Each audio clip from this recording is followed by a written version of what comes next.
14강입니다. 지난 시간에 배웠던 비엔나 협약 잠깐 살펴보고 넘어가 보도록 할게요.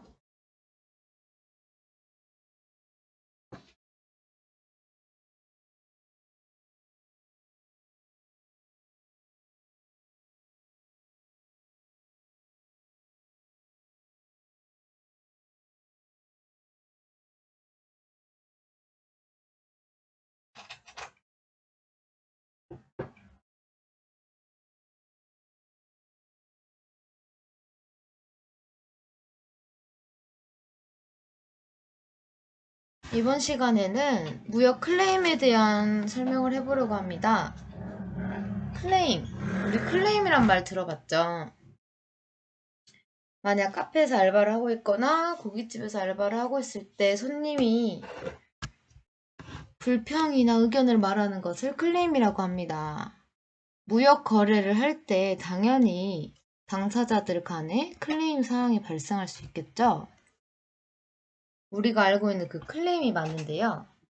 이 무역 거래에서 클레임이란 매매 당사자 중 일방이 매매 계약 내용을 불이행함으로써 상대방에게 손해를 입힌 경우 손해를 입은 당사자가 자신의 권리 구제를 위해 행하는 일정한 청구, 즉 손해배상 같은 것이거나 그러한 청구에 관한 권리를 클레임이라고 합니다. 단순한 불만이나 경고, 분쟁이라고는 다릅니다. 이러한 클레임의 종류는 굉장히 다양하게 있는데요. 총 7가지가 있습니다.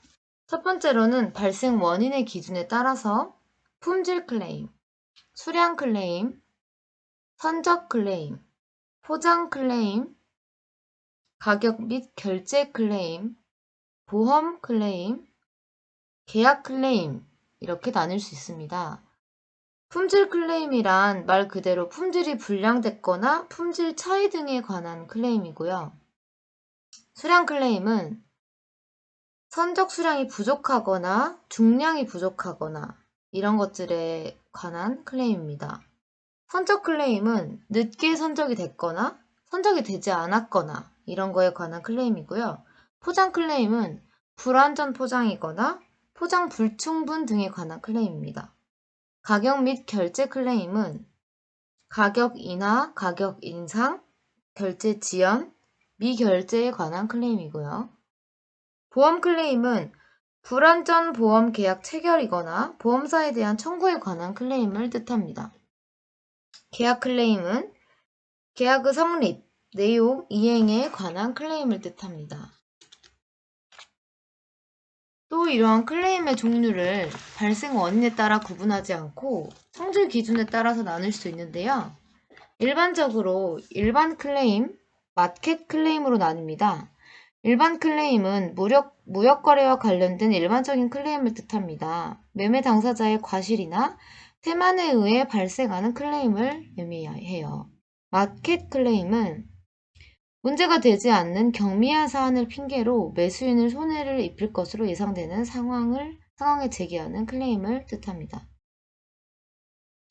예시를 통해 마켓 클레임 예방을 위한 매도인의 조치에 대해서 간단하게 설명을 해보자면 견본으로 품질 조건을 정하는 경우 계약서상에 견본과 동일 대신 견본과 유사 이 문구를 기재하는 것이 좋습니다. 그리고 매수인의 TA 거래의 경우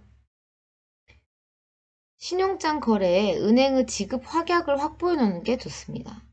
그 다음 신용장 수령 후 모호한 선적 서류 요구에 대한 명확한 수정 요구를 해야 하고요. 운송 중 위험을 해지하기 위한 EXWORKS 조건으로 계약을 체결하는 것이 좋습니다. 그 다음 일반적인 일반 클레임과 마켓 클레임과 또 별개로 계획적인 클레임이 있는데요. 매매 당사자의 의도에 의한 클레임을 계획적인 클레임이라고 말할 수 있습니다. 그럼 이러한 무역 클레임은 어떤 내용이 있냐? 총 2가지가 있는데요. 금전적인 청구를 하는 경우와 금전 이외의 청구를 하는 경우가 있어요. 금전적인 청구를 하는 경우는 손해배상 청구나 대금 지급을 거절하거나 대금을 줄여줄 것을 요청하는 클레임이 있습니다. 손해배상 청구를 조금 더 자세하게 살펴보면 품질 위반이나 선적 불이행, 부당계약 해제, 지연 성적, 대금 결제 지연 등으로 발생한 손해에 대해 금전 배상을 청구하는 것을 뜻합니다. 두 번째로 대금 지급 거절은 신용장 조건과 서류가 불일치하거나 DA 거래에서 물품이 서류보다 먼저 도착하여 검사 결과 계약 내용과 상이할 경우 대금 지급 거절이 가능합니다. 세 번째로 대금을 감액할 요청을 할 경우에는 도착된 물품이 품질, 포장, 수량 부족 등으로 계약 내용과 일치하지 않는 경우 대금 감액 요청이 가능합니다. 그렇다면 이러한 세 가지 금전적인 청구 말고 금전 이외의 청구가 있는데요. 화물 인수를 거절할 수 있고요. 계약 이행을 청구할 수 있고요. 잔여 계약분 해지를 요청할 수 있고요. 대체품의 청구 및 부족분의 추가 송부를 요구할 수 있습니다. 화물 인수 거절이란 화물의 품질 불량 또는 파손 등을 발견했을 때 매수인은 인수를 거절할 수 있습니다. 계약상 인수 거절 약정이 있는 경우 문제가 되지 않으나 약정이 없는 경우에는 물품 상태가 계약에 현저히 위반될 때 거절이 가능합니다. 계약 이행 청구란 매도인은 신용장 개설을 요청하거나 매매 약정 시 물량 이행을 요청할 수 있고 매수인은 계약 물품 선적의 이행 등을 요청할 수 있습니다. 세 번째로 잔여 계약분 해제 요청이란 분할 선적된 물품의 품질 불량 또는 품질 등급에 상이하다는 이유로 잔여 계약분에 대해 계약을 해지할 것을 요청할 수 있습니다. 마지막으로 대체품의 청구 또는 부족분의 추가 송부에 관한 내용인데요. 매수인이 화물 인수를 거절하고 반송함과 동시에 매도인에게 계약 물품을 다시 선적하도록 요청하거나 도착된 화물의 수량이 부족한 경우 매도인에게 부족분을 추가로 송부할 것을 요청할 수 있습니다.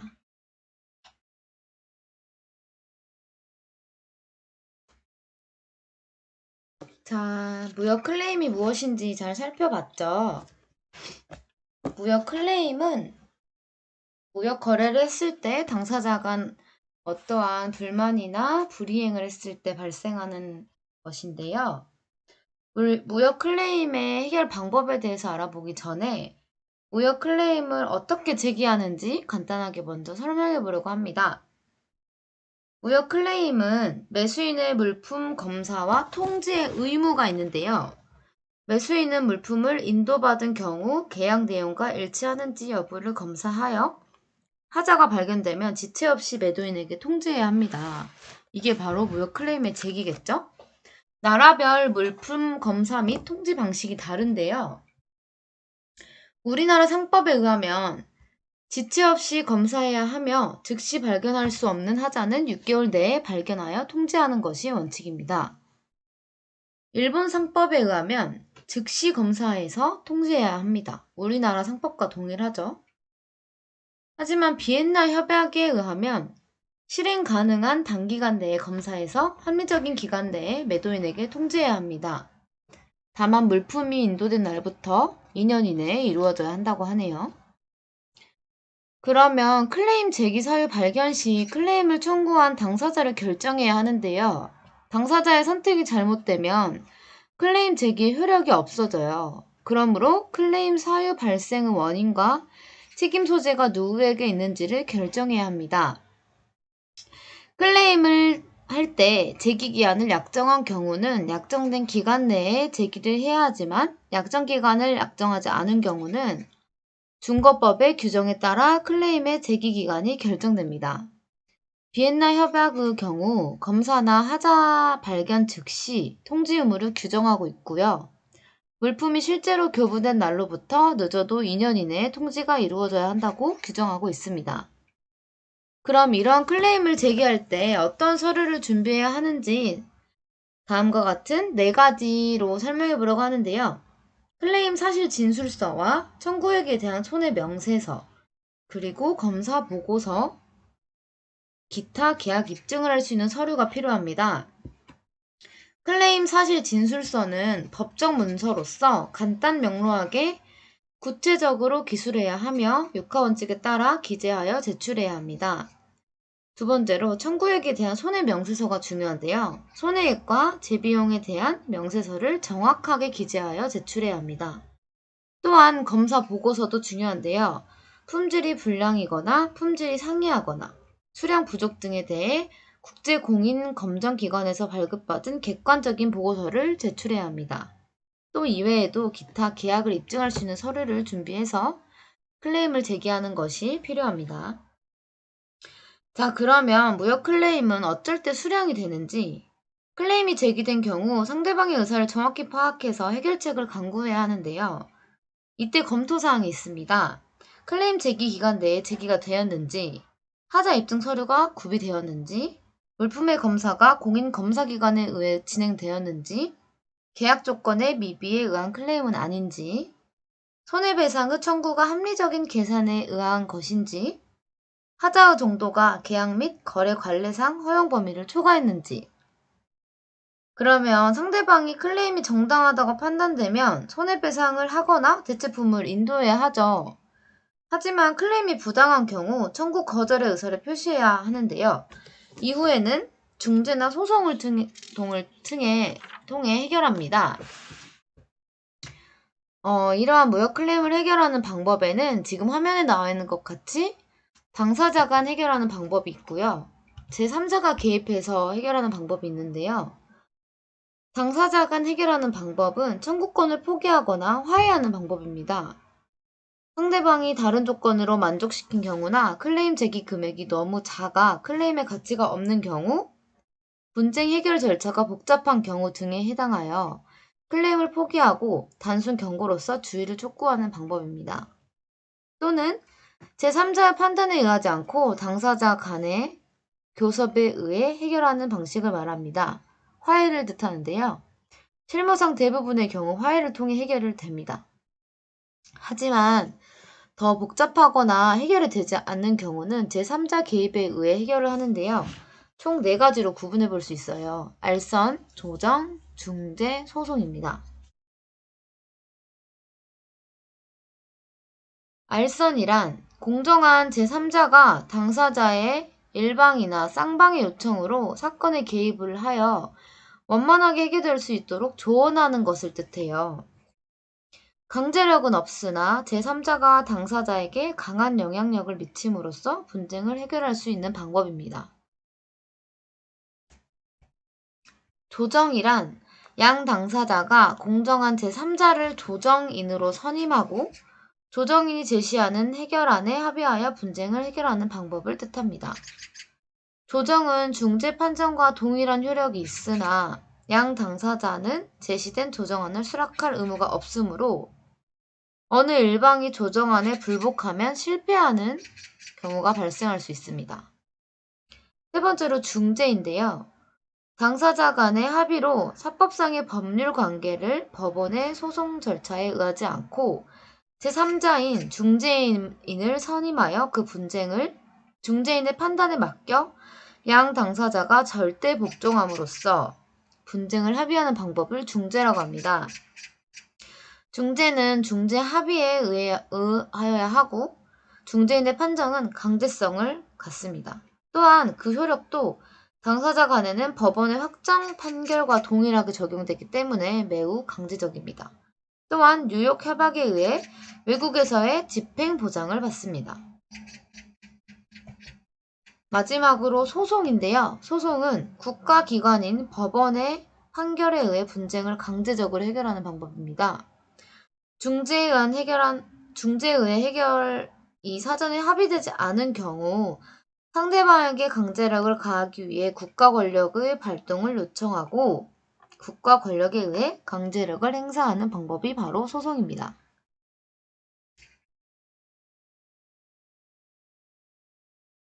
이렇게 청구권을 포기하거나 화해가 되는 당사자 간의 해결 방법이 있고 알선, 조정, 중재, 소송, 제3자가 개입해서 해결하는 이 4가지를 살펴보았습니다. 그렇다면 조금 더 구체적으로 중재제도에 대해서 알아보려고 하는데요. 중재제도란 자발적 중재 합의에 의해 계약 당사자 간에 현존하는 분쟁이나 앞으로 발생할 가능한 분쟁을 법원의 소송 절차에 의하지 않고 제3자인 중재인을 통한 판정에 따르도록 해서 분쟁을 해결하는 제도를 뜻해요. 판정에 복종함으로써 분쟁을 해결하는 자주 법정 제도이며 당사자 간 중재 계약이 약정되어 있어야 합니다. 외국 중재 판정의 승인과 집행을 위한 국제협약 또는 국가 간 중재협정의 체결이 중요합니다. 우리나라의 중재기관은 대한상사중재원입니다. 그럼 이러한 중재가 일어날 수 있는 요건이 있는데요. 분쟁 당사자 간에 합의가 있거나 중재인의 사인성이 있거나 또는 중재 판정의 구속력이 있어야 합니다. 이게 무슨 말이냐? 거래 당사자가 분쟁 발생하기 전이나 분쟁 발생 후 중재 합의를 해야 하고요. 중재 기관은 국가기관이 아닌 사인이어야 하며 중재 권한이 당사자 간 합의에서 기인해야 합니다. 또한 당사자 간의 원만한 해결이 이루어지지 않은 경우 중재인은 반드시 중재 판정을 해야 하고 당사자는 그 판정에 따라야 합니다. 그럼 이러한 중재제도에 장단점이 있겠죠.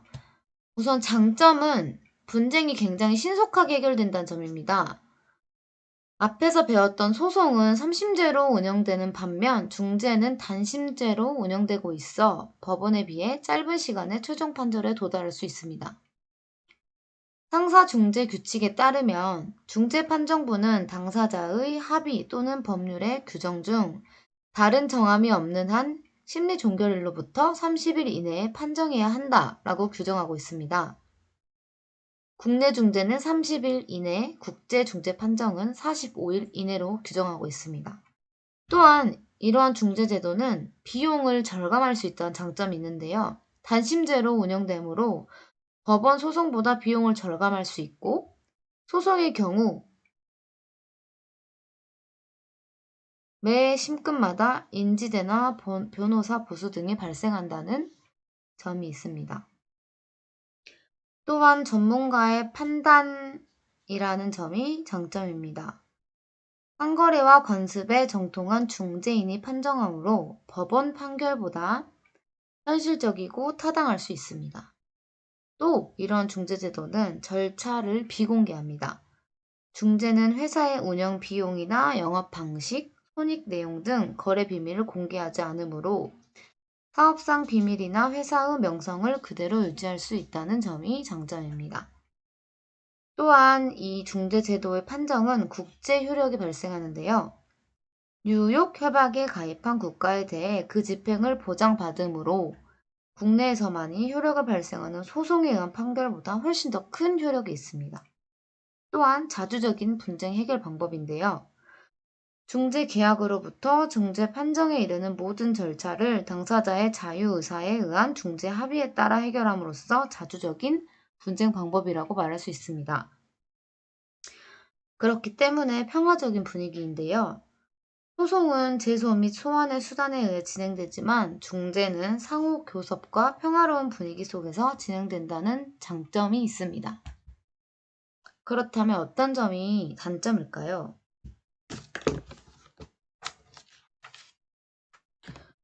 법률상 문제가 있는데요.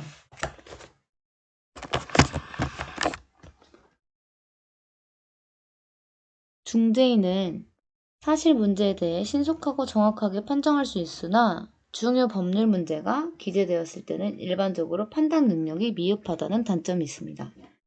또한 절차상의 문제도 있을 수 있습니다. 중재에서는 신속한 처리를 위해 정당한 절차에 의해 통지되었다면 당사자가 출석하지 않더라도 심리를 진행할 수 있으므로 불출석 당사자의 입장이 완전 무시될 수 있어요.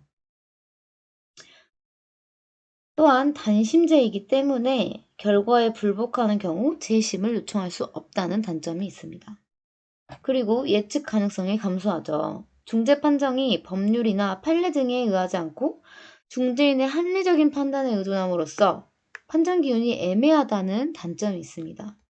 그래서 예측 가능성이 감소합니다.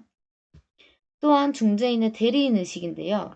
중재는 당사자가 각각 한 명씩 대리인을 선임하므로 선임받은 중재인은 선임자의 이익을 대변할 가능성이 높습니다. 그럼 이러한 중재제도는 합의를 할 수 있는데요. 언제 할 수 있냐?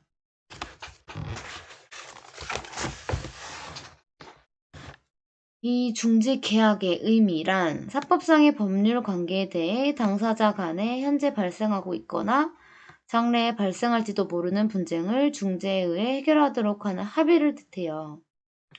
사전에 계약서에 중재 조항을 삽입하는 중재 합의와 사후 약정하는 중재 부탁 합의로 구분되는데요. 사전에 중재 계약에 의한 합의가 없을 경우는 분쟁이 발생한 후 중재가 본인에게 유리하다고 판단되지 않을 시 중재에 합의하지 않을 가능성이 있으므로 계약서상의 중재 조항을 미리 설정해 두는 것이 바람직합니다. 분쟁에 대해 중재 의뢰를 원활하게 하기 위해서는 중재가 행해지는 장소, 이용할 중재 기관, 적용할 중재 규칙 또는 중거법 등을 명시해야 합니다. 다음과 말했던 세 가지가 중재의 3요소입니다.